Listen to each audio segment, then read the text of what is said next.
Big 12 Commissioner Brett Yormark is about to make a terrible decision, but it's the only thing he can do to save the conference. This is Locked On Big 12.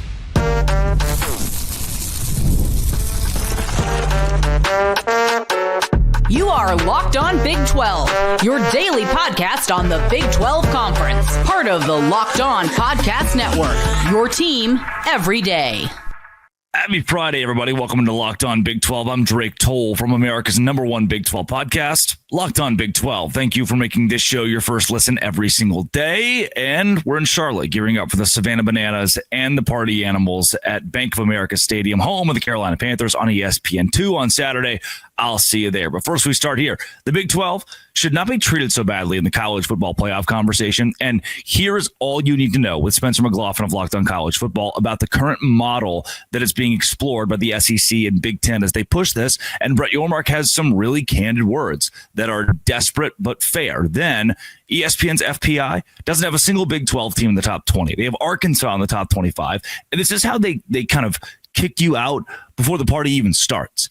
Is if you're so low in FPI, your opportunity to rise becomes immediately terrible. There is no opportunity for BYU or Kansas State, who's #1 in the Big 12, to gain ground. Let's talk about it. Then Jake Retzlaff, an expert, chimes in, gives a current update. And what will happen? I mean, is there any chance he's the quarterback at BYU? If you hit subscribe, I get to keep my job. Spencer McLaughlin, let's chat. I like the 5+11 format. I might be the only one. Me and Brett Yormark, apparently. You and Brett Yormark. Yeah, Brett Yormark also loves it. It's me and Brett Yormark, the Big 12 commissioner. We're just out here like, yeah, let's go. It's great. Now, I am more pro-committee than most. So do you think, I don't think there's a good scenario here for the Big 12. It's, hey, your fate of the number of playoff teams beyond one is up to the committee, or you're guaranteed and likely maxing out at half the number of teams into the playoff as the Big Ten or SEC. Those appear to be the only choices. Like, it's a rock and a hard place, right?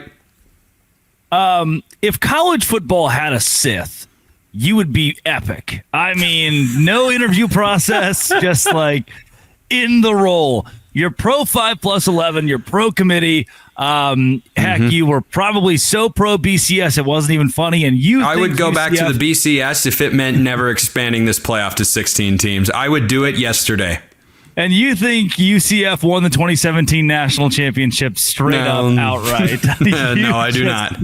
The 5+11, there's a reason Brett Yormark likes it, because when you put it in his words, it's hard to disagree with. He says it's a way to appeal to the SEC's ego, and he wants to see it play out on the field. He says it might not be ideal, this is a direct quote, but it's good for college football. It's what's fair. We don't want any gimmies. We want to earn it on the field. So it's this real Sophie's choice of, hey, no matter what, you're going to get screwed. Like, no matter what, we're all standing here on what could be an even playing field, but is not. The SEC and the Big Ten make $20 million more per year in revenue just from TV deals alone, and plenty more in revenue on top of that, and spend plenty more and have bigger brands and win more national championships. We know that. We can give you that. But at the same time, any chance of fair play, any chance of, hey, can we have a shot to maybe reach that pinnacle, is gone when you consider both of these models. One of them, the SEC and Big Ten get 8 teams in out of 16, no matter what, right? And then plus the couple at least, by the way, that's at least, which I pointed this out earlier this week because I heard Klatt talking about it, and he said, no, I like the 4-4-2-2-1, and then 3 at-large teams. And I was like, whoa, hold up there, Klattster. Where are those 3 at-large bids going? If one goes to Notre Dame, you have 2 more. What, are they just going to hand those to the Big 12 and the ACC? No! They're going to take it for themselves. So it's really going to be 10 Big Ten SEC teams every year. 100%. So that one's not great, right? Because now we have 9 or 10 SEC and Big Ten teams in every year. And then in the 5+11, guess how many SEC and Big Ten teams we're probably going to get in every year? We're staring down the barrel of what's pretty much going to be the exact same thing when it shakes out. ESPN just released their FPI. Guess how many Big 12 teams were in the top 20? 0. What is that based on? the transfer portal, returning production, some sort of algorithm that ESPN has built in that thinks that Arkansas is a top 25 team in our country next season. SMU is a top team above any Big 12 team in the country next season. That there are so many holes you could poke in basing college football off an algorithm. Hello, BCS. And we tried to do that, and now ESPN and their FPI model control most of how we determine our college football playoff contenders. Is it strength of schedule? No. Is it wins/record? No. What is it? It's some arbitrary algorithm? Kind of. And that is where we're headed. In a 5+11 with 16 teams make it in based on how they're ranked pretty much 1 through 16, FPI is going to be huge in this. When it's 4+3+1+7+ math, the ESPN, FPI, it's still going to be a system that largely benefits the SEC and the Big Ten. So what Brett Yormark has said is, look, I'll play ball. I'll be objective when it comes to the 12 teams being seeded 1 through 12 based on how good you are. I don't want Boise State in the top 4 getting a bye. I'll give you that because I'm a normal, reasonable guy. However, I'm just going to have to sit here and play ball. If I don't, I have no other option. Both of these things suck. If there's anything Brett Yormark can do, he says 5+11, your 5 conference champions plus 11 at-large teams, because at least it gives you more window about you're probably getting 2 Big 12 teams in there, maybe 1 some years. You're hopefully getting 2 Big 12 teams in there, and you probably only would have been getting 2 anyway.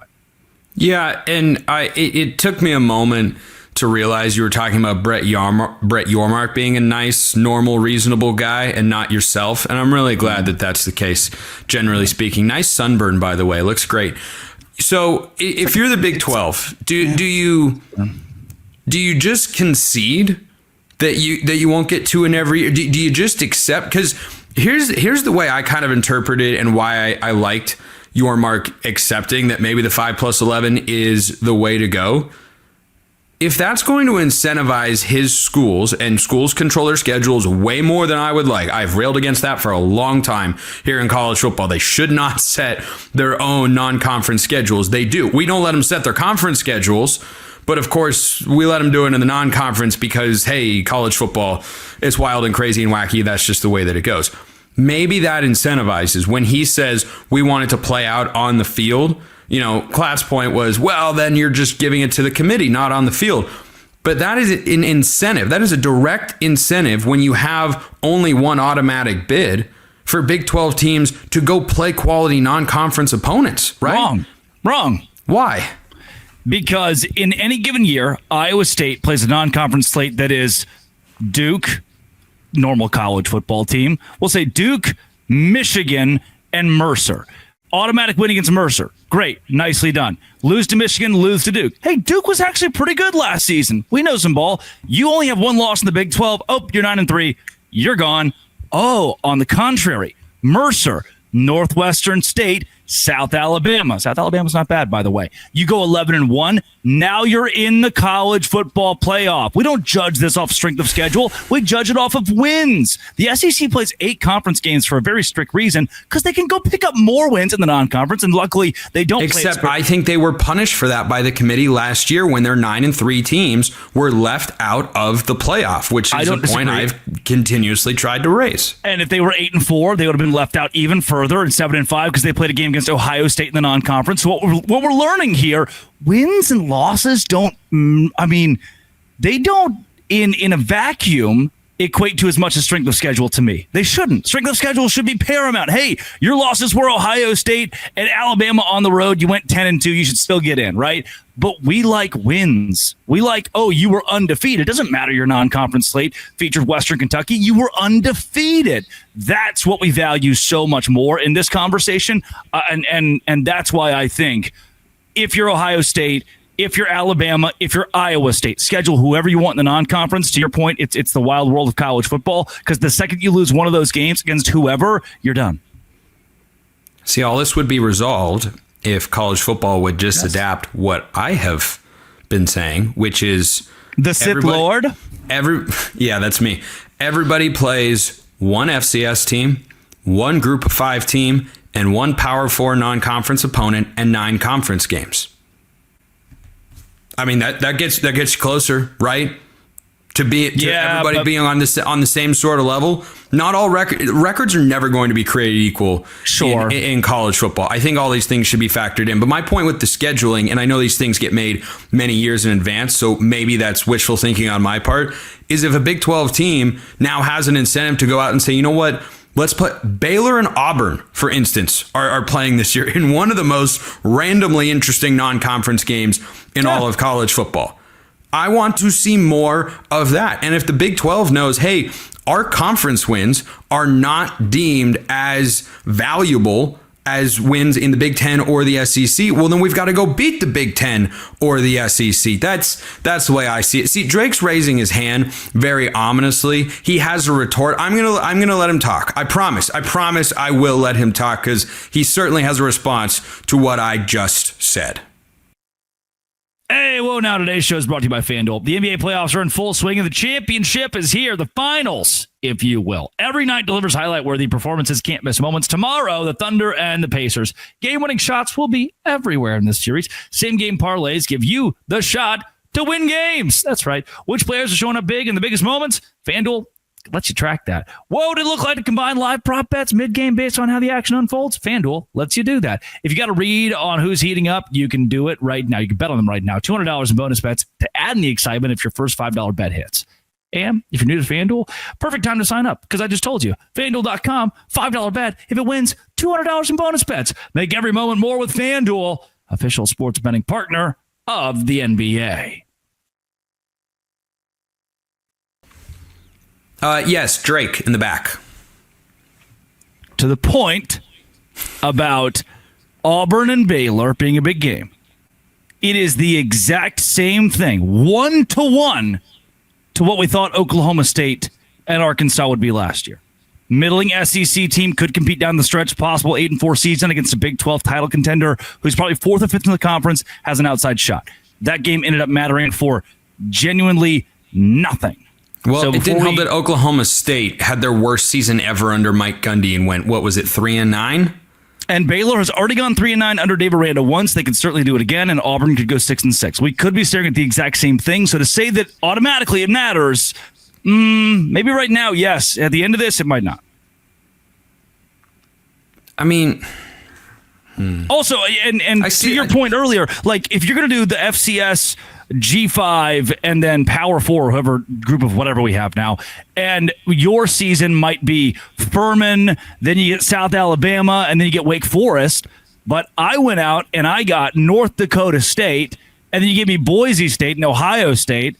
Gosh dang, man. It's still unfair. Okay. I don't know who's getting I don't know who's getting North Dakota State, Ohio State, and Boise State in a revolving schedule model. I haven't come up with my metric system yet. It'd be awesome. For this wonderful world. It would be awesome. Yeah, frankly, I'd like to just do it by hand. Just give me 130. Yeah, like the MLB did that with this old couple for 20 years. Yeah, exactly. They're just like in their garage, wrote the whole schedule. Because here's the thing, Drake. This is why it's perfect.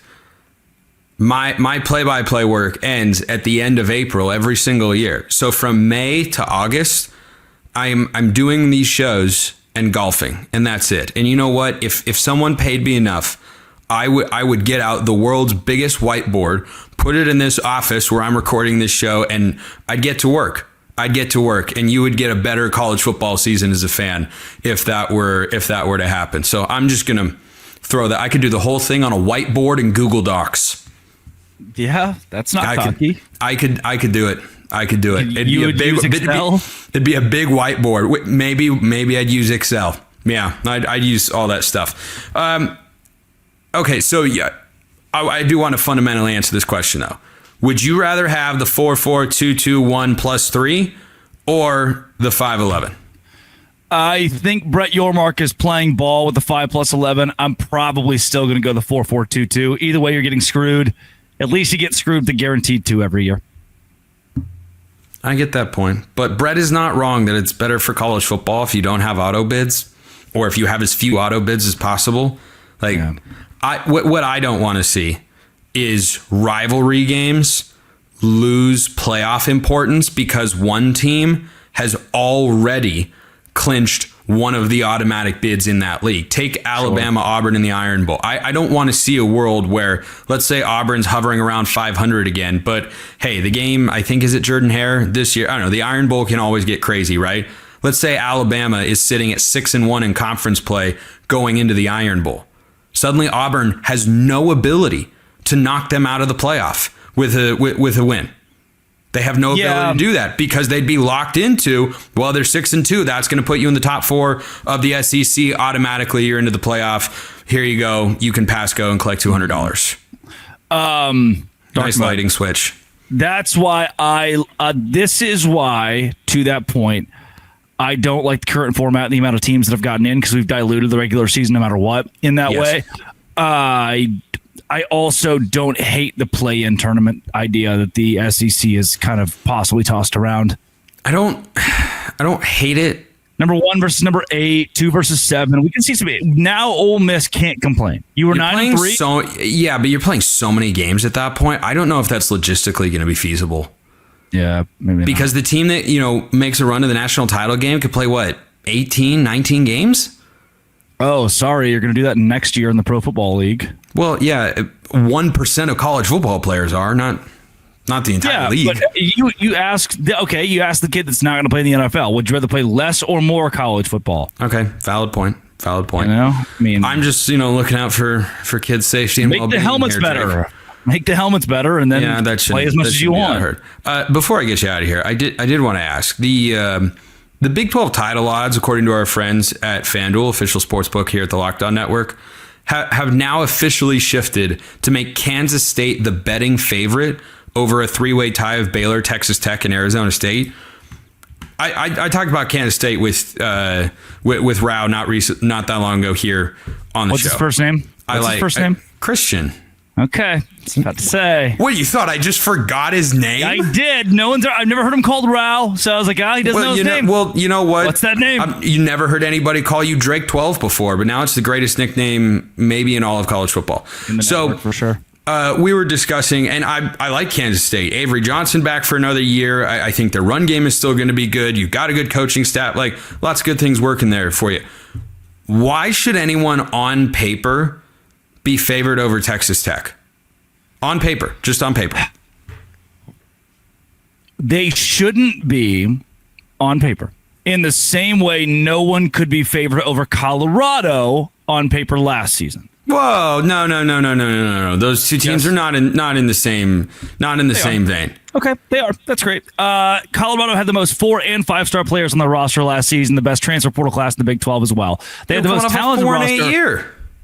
They had the most talented roster per 24/7 as far as strictly athletic ability. So on paper, the athletes you have on the field, Colorado had the most talented roster of anybody in the Big 12 and the most reputable head coach, most media exposure, and the most, not the most NIL for sure. Where was the proven victories in that conversation? Texas Tech is off an 8-win season with one of the highest rates of returning production in the country, and they just had one of the best off seasons in all of college football. Yeah, I agree. And again, on paper, it's Texas Tech. On paper last year, it was Colorado. And I think it's 1-to-1 because that's what paper is. If we're off of paper, Texas Tech as a university, as a football program, as historically has told me, once we hit 8 games, we're good. Hey, everybody, pack it in. That's good. We did it. Yes. So there are certainly factors that take Texas Tech out of the running for me. I don't think they'll win the Big 12 championship. I do not. I foresee somebody else being in that seat, not named Texas Tech. And a part of that is because we don't just play it on paper. On paper, yes, you're exactly right. In the same way that on paper, Colorado had the very best roster in the Big 12, far and away last year. But we still mostly knew they wouldn't be a safe pick for Big 12 champion. I think Texas Tech is Penn State. They have had all the investment, all the offseason, the returning production, veteran quarterback, Penn State wins 11 games like every year now. Well, yeah, but they don't win the Big 10. Yeah. They haven't done it right. They're always real good. There are plenty of programs that would love to be as good as them. They just had a great offseason. They've got a pretty experienced staff. Penn State more so than Texas Tech, of course. Penn State's like Oklahoma State sans last year. Yeah, but Penn State's not going 3-9. Exactly. Sans last year. Thank you. Okay. Sans is a fancy word that Drake just introduced me to. I don't like for takeout. Like Sans Serif. Who talks like that? Guys who have a degree from Baylor, I guess. Look at Baylor's academic prowess coming through here on the show. That's the best possible note to send out. Drake 12, everybody. It's the same color as my hoodie, too. You're right. It's like a... What is that? What is that? Willona? It's Valonia. It's yeah. You made that up. I'm convinced. Arkansas. I'm convinced. Brian Smith made up a list. Who are the best recruiting coaches in college football? Where's the Big 12? They're not on there.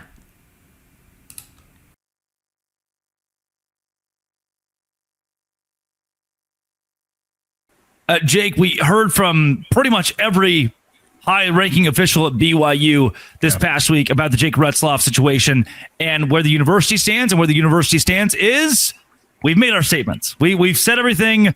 We're silent. And what this tells me is they're not going to pick, and they really can't pick a side. They're not going to come out and say, hey, we fully support our student athletes to the nth degree in that we will stand behind Jake Retzloff in this situation and defend him until the end.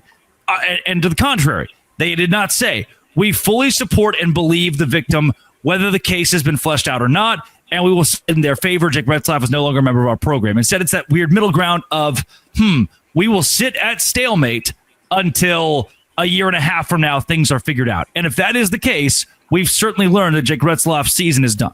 Yeah, it sure feels kind of that way, Drake. The biggest thing that they've been citing is privacy concerns because there is a Title IX investigation going on as part of this. And when you have Title IX involved, that means the federal government is involved and there's all kinds of different legalese and red tape that you don't want to cross a line that you just frankly can't when it comes to situations like this. But you're right. Them referring back to their previous statement, it was the thing I expected it to come out of it. They were going to reference back and say, hey, we can't comment much further than we already have, and we're going to have to leave it there. However long this drags out, it means that Jake Retzloff's playing status is very much in question for this upcoming season, because if they do let it go all the way to trial, the latest I'm hearing, well, I guess the earliest I'm hearing that this would go to trial is mid to late next year, speaking of 2026. So that takes out the season. If that really is what they're going to do, I'm very curious to see maybe over the next 30 or so days if some movement happens on that front. I'm not trying to prognosticate anything because they would like to have some resolution one way or the other, I'm sure, if you ask them, give them some truth serum. But for the time being, they really can't say much more than no comment. So can I not use names here? Let's think of a prominent quarterback in college football, Danny Smith, which is an oddly BYU name. They had Dan Smith, actually. I was about to say that fits right in with the BYU program right there. But let's think of Danny Smith is the Heisman Trophy winner playing at Clemson. Right. And honestly, you can pick any of these elite Clemson college quarterbacks and just picture in your brain them accepting the Heisman Trophy. Yeah. And they have another season coming up. Now, not to say, obviously, Jake Retzloff's a Heisman contender right now. I don't think he is.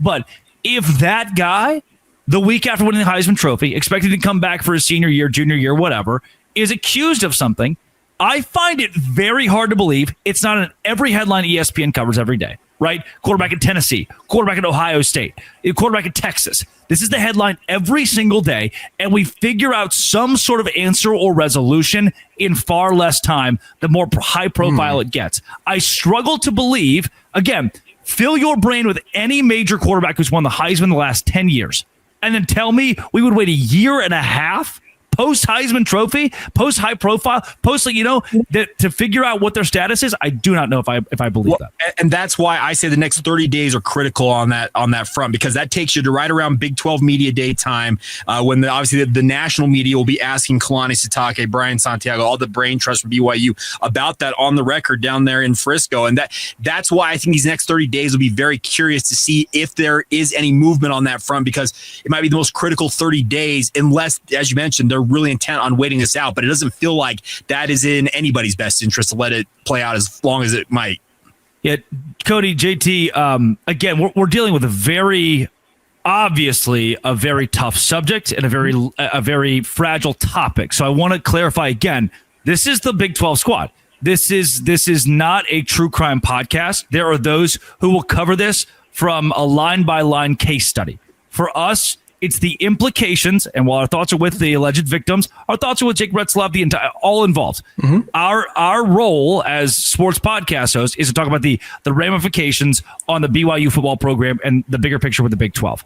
Do you think this opens the door at the top for more teams to possibly compete and give you an opportunity to maybe create even more parity or chaos at that level of the Big 12? Theoretically, of course, it does add more instability to the top of the league, especially in a conference that appears to be pretty quarterback driven. But broad stroke, I would say no, because it is still BYU. Even when BYU isn't the cream of the crop, they still produce guys like Taysom Hill and Zach Wilson and that Darren Hall dude. And then they have Jake Retzlaff, essentially came out of nowhere. Now, in a quarterback-driven league in the NIL era, you want to have a cornerstone that, if you want to recruit to this quarterback, it is going to help you in the transfer portal and in the high school realm. So you want to have that. But I feel like Kalani Sitake hasn't been overly competitive in the portal because he's really understanding of what he has.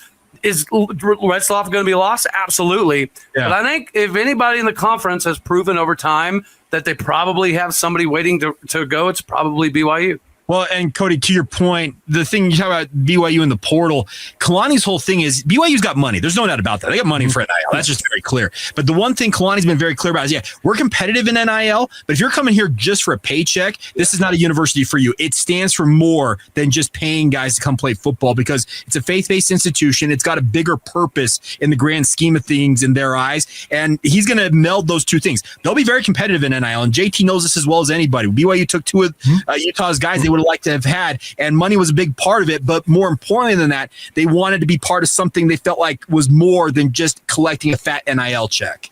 Well, going back to what Drake originally posed about, like, hey, does this open up a spot? I think the potential of that is yes, potentially. And obviously it would be more likely that yes, if Jake Retzlaff does not play, it's when every time you lose your starting quarterback, it's not as likely that BYU would be in the top 4 of the conference. But I also remember a couple of years ago when Utah at the time had Charlie Brewer, someone Drake remembers very well. And then Cam Rising was actually ended up being the better option. Jake and I called high school games back in the day for McKay Hillstead. I'm incredibly high on his ability. Cody, you talked about the transfer portal. That was a big transfer portal addition for them last year, and that was a quarterback battle last year too. Correct me if I'm wrong, Jake, a little bit for that starting spot too. So Hillstead's a guy, played at Utah State. He can do some things. They also added the Stanford transfer as well. So they have other guys in there that are capable of stepping up. I do not think you can cross BYU out if Retzlaff is not in the equation. And obviously it's still a very complicated equation, as you mentioned. That's why I think BYU is making the right decision not to provide any updates while we still wait for this thing to all go to trial. But there are still a lot of intriguing options at quarterback for BYU if Retzlaff is not one of them.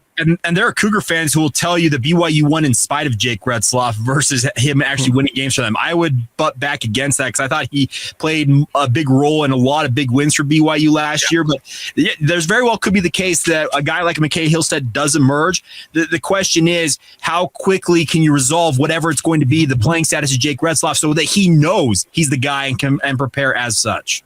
Jake, how much confidence do you have in the McKay Hillsteads, in the Stanford transfer, whose name I can't remember? Bear Bachmeier is, okay, Cody, you want to talk about the next Taysom Hill? Bear Bachmeier is the name to know. 6'2", 225 pounds, and he's a more of an athlete playing quarterback versus a quarterback who's an athlete right now. I think given time, he can really morph into a really fantastic prospect of the position. But at McKay Hillstead, you want to talk about a quarterback who's an athlete. That's McKay Hillstead. He's a true dual threat. Now, he stands 5'10". He's not the tallest guy in the park, but JT, you and I called games when he was $160. He is rocked out to about $190 now in terms of his weight. So he's got the weight to be able to hold up. The question is, like I said, how quickly can he really exceed to being the guy for BYU and ultimately, hopefully win some football games if Jake's unavailable? And he was shaking 4-star recruits back then, like shaking tackles off of those guys, getting around them. So it's not like he didn't play good competition. We know Utah has some really strong high school football players, especially over the last few years. And Hillstead was absolutely one of them. So like I mentioned, you cannot cross BYU off regardless of what ends up happening with all of this. Nailed it. It's just a very enlightening conversation. Maybe we just do like Big 12 squad pods.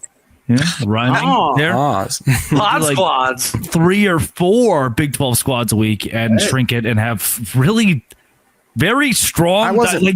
It was very strong. I almost didn't show up, but Drake begged me to come on. He missed me so much. He was texting me the entire first few minutes. He was just saying, JT, I need you. And I know you do, Drake. And guess what? I need to go back and forth with you too each week, buddy. Whoever's editing it, clip that. I need you. That's all I need. There it is. There it is. BYU fans, JT Wister still has one message for you. Just that clip over and over. From the aforementioned talking SEC and Brett Yormark to the entirety of the Jake Retzloff situation to how we began the show. This was good. Thank you guys. Hey, absolutely, brother, man. Always a pleasure. Always fun. Maybe let's just kick. I mean, I have the power to kick everybody else out next week. I can just make it us four, and we'll see. I'll pitch that to the upload. Yeah, no Cam, no Parker. We could just go down the list. Yeah, there's just no chaos here. Nick was here. Did you just not realize that he was? Yeah, exactly. Nick, I should have had him. I should have put him in. That's Jake Hatch of Locked On Cougars talking all things BYU. JT Wister of Locked On Utes. Cody Stovall, Locked On Oklahoma State. This has been and always will be. Thanks for making our shows your first listen every single day. Locked On the Dose Grande Squad.